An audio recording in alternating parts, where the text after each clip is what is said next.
ஆசிரியர்கள் பதவி உயர்வு குறித்து பள்ளி கல்வித்துறை செயலாளர் பல்வேறு விளக்கத்தை கொடுத்திருக்கிறார்.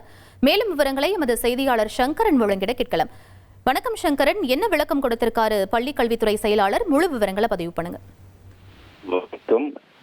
பள்ளிகள் பணிபுரியக்கூடிய ஆசிரியர்களுக்கான அந்த பணி விதிமுறைகள் என குறித்த ஒரு அரசிதழ் கெசட் கடந்த 3ஆம் தேதியானது.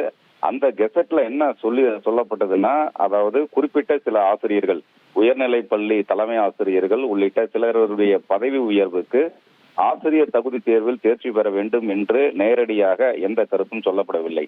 அதே நேரத்துல ஆரம்ப பள்ளி தலைமை ஆசிரியர்கள் உள்ளிட்ட சிலருக்கு ஆசிரியர் தகுதி தேர்வில் கட்டாயமாக தேர்ச்சி பெற வேண்டும் பதவி உயர்வுக்கு என்று நேரடியாகவே சொல்லப்பட்டது. இந்த விவகாரம் ஆசிரியர்கள் மத்தியில மிகப்பெரிய ஒரு பரபரப்பாக பேசப்பட்டது.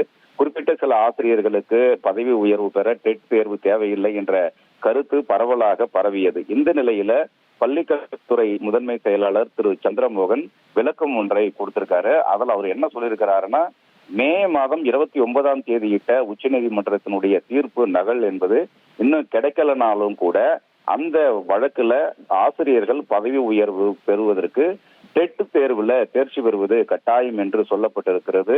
எனவே ஆசிரியர்கள் பதவி உயர்வு பெற ஆசிரியர் தகுதி தேர்வில் தேர்ச்சி பெறுவது கட்டாயம், இது அனைவருக்கும் பொருந்தும் என்ற ஒரு விளக்கத்தை பள்ளிக்கல்வித்துறை முதன்மை செயலாளர் திரு சந்திரமோகன் தெரிவித்திருக்கிறார். விவரங்களுக்கு நன்றி சங்கரன். ஆசிரியர் பதவி உயர்வுக்கு டெட் தேர்ச்சி கட்டாயம் என பள்ளி கல்வித்துறை தெரிவித்திருக்கிறது. முக்கிய செய்தியாக பார்த்தோம்.